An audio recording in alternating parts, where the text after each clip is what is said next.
មនុស្សយើងអាចស្ដាប់ពាក្យកុហកបានតែក៏មិនចង់ទទួលស្គាល់ការពិត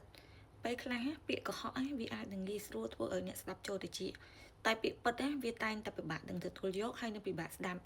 តែមូលហេតុអីបានមនុស្សគ្រប់គ្នាពិបាកទទួលយកនៅពាក្យពិតដោយសារតែក្រុមមនុស្សទាំងអស់ហ្នឹងហើយគឺពួកគាត់អត់ទាន់ស្គាល់ច្បាស់ពីអ្វីទៅដែលជាការពិតនិងអ្វីទៅជាការបោកប្រាស់ខ្លួនឯងធម្មតាការពិតមួយចំនួនវាតែងតែធ្វើឲ្យយើងមានអារម្មណ៍មួយថាមិនសប្បាយចិត្តឬមួយក៏ពេលខ្លះការពិតខ្លះធ្វើឲ្យយើងពិបាកទទួលយកទៀតក៏មានដែរតែសួរថាហេតុអីក៏យើងចាំបាច់ត្រូវតែរៀនចេះទទួលស្គាល់ការពិតដោយសារតែ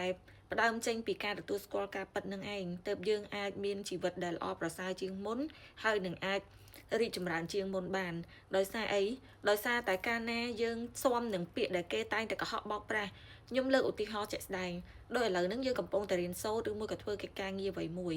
យើងអត់រៀនសូត្របានដល់គោលដៅដែលត្រូវបានកំណត់ទុកទេឬមួយក៏អត់បានរៀនសូត្រទៅដល់អ្វីដែលមជ្ឈដ្ឋានជុំវិញខ្លួនចង់បាននេះតែបែរជាសុខចិត្តយកពាក្យដែលបោកប្រាស់ពីគេថាអ្នកធ្វើបានល្អហើយក៏អ្នករៀនប្រកែដែរទាំងតែខ្លួនឯងអត់មានចេះអីសោះសុខចិត្តស្ដាប់ពាក្យលួងលោមរបស់គេក៏មិនព្យាយាម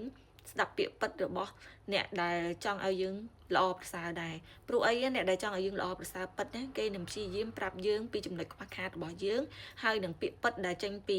អ្វីដែលគេមើលឃើញជាក់ស្ដែងអញ្ចឹងបើសិនជាយើង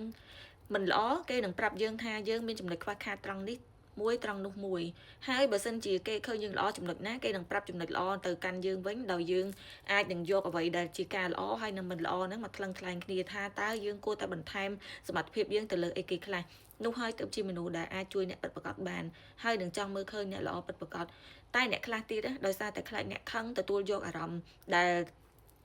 អាចនិយាយបានថាទទួលស្គាល់ការពិតអត់បានបែរជាព្យាយាម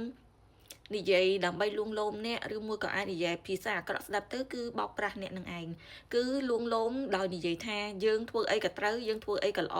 ទាំងតែជាក់ស្ដែងទង្វើដែលយើងបានធ្វើពេលខ្លះខុសហើយទង្វើខ្លះទៀតគឺមិនគួរធ្វើទៀតតែសួរថាគេមកប្រាប់យើងតាមត្រង់អត់គឺគេអត់ទេដោយសារតែគេគិតថាយើងជីវិតយើងខ្លួនឯងយើងមិនក៏បានដែរតែសំខាន់ឲ្យតែយើងនិងគេនឹងនៅមានទំនាក់ទំនងល្អជាមួយគ្នាទៅបានឯង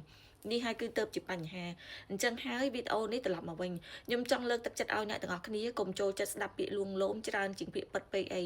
ដោយសារតែពាក្យពិតខ្លះវាអាចនឹងពិបាកទទួលយកតែបើសិនជាយើងអាចទទួលយកបាននោះក៏ជួយឲ្យយើងរីកចម្រើនបានលឿនជាងមុនដែរហើយពាក្យពិតខ្លះទៀតក៏អាចជួយជ្រោមជ្រែងយើងឬមួយក៏ជួយឲ្យយើងដើរនៅផ្លូវត្រូវផងដែរអញ្ចឹងហើយរាល់គ្រប់ពាក្យល្អទាំងអស់មិនមែនប្រកាសថាវាអាក្រក់ទាំងស្រុងហើយក៏មិនប្រកាសថាវាជារឿងដែលល្អទាំងស្រុងដែរពាក្យខ្លះគឺពាក្យលួងលោមលើកទឹកចិត្តផ្សេងតែពាក្យខ្លះទៀតគឺជាពាក្យលួងលោមដើម្បីទាញយើងទម្លាក់ទឹកក៏មានដែរអញ្ចឹងយើងត្រូវរៀនចេះបែងចែកពាក្យណាដែលពាក្យលួងលោមពិតប្រាកដដែលជួយយើងឲ្យរីកចម្រើនពាក្យណាដែលពាក្យលួងលោមដែលជួយឲ្យយើងធ្លាក់ទឹកបានយ៉ាងលឿនអញ្ចឹងវីដេអូនេះមានតែប៉ុណ្្នឹងឯងបើសិនជាគិតថាល្អក៏យកទុកបើគិតថាមិនល្អទេក៏អូនរំលងអរគុណ